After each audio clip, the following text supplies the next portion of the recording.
नमस्कार, मी अनवर मुल्ला. पाहूया आजची बातमी. सध्या आपण आहोत इचलकरंजी येथील प्रभाग क्रमांक 11 मधील भोनेमाळा राम मंदिर परिसरात. काय सांगाल आपण या सध्याच्या निवडणुकी संदर्भात येथील जे उमेदवार उभारले त्याबद्दल? जी आई सरुताई कांबळे उभारलेत.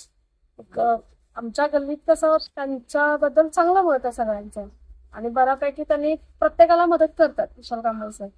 मग बऱ्यापैकी छान आहेत, म्हणजे सगळ्यांना त्यांनी सहकार्य केलं. त्यात अभि तळकर सर त्यांनी सुद्धा अंगणवाडीसाठी आपला भरपूर निधी मंजूर करून दिलाय. गोरे साहेबांच्या नेतृत्वाखाली त्यांनी काम केलंय आणि काल सुद्धा आम्ही जेव्हा फेरीला वगैरे गेलेलो त्यावेळेला सुद्धा त्यांनी खूप छान हे केलंय.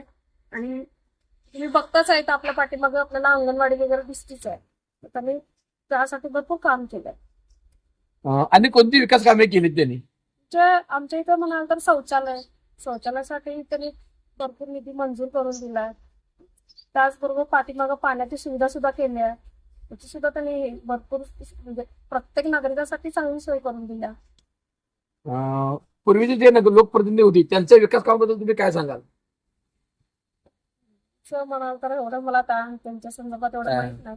पण सुकुमार पाटील वगैरे जे होते ते येतात, अजून पण ते येतात, ते सुद्धा काम करतात.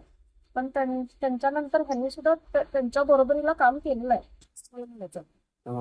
एकंदरीत आपण जनतेचा कौल पाहत आहात की प्रभाग क्रमांक 11 मधील भोनेमाळा या ठिकाणी कोणतेही घटनात्मक सत्तेचं पद नसताना या ठिकाणी अंगणवाडी रिपेरी असो किंवा शौचालय डागडुजी रिपेरी असो, तसेच पाण्यासाठी वॉटर प्युरिफायर या सगळी सोय या तळकर कांबळे या सगळ्या आधी जे उमेदवार उभे आहेत त्यांनी केलं असल्याचं मत व्यक्त केलं आहे. तर जे लोकप्रतिनिधी होते त्यांनी थोडंफार दुर्लक्ष केलं अशा प्रकारचं मत नागरिकांतून व्यक्त होत आहे. कॅमेरामन अनवर मुलासह योगेश पांडव, भोनेमाळा, इचलकरंजी.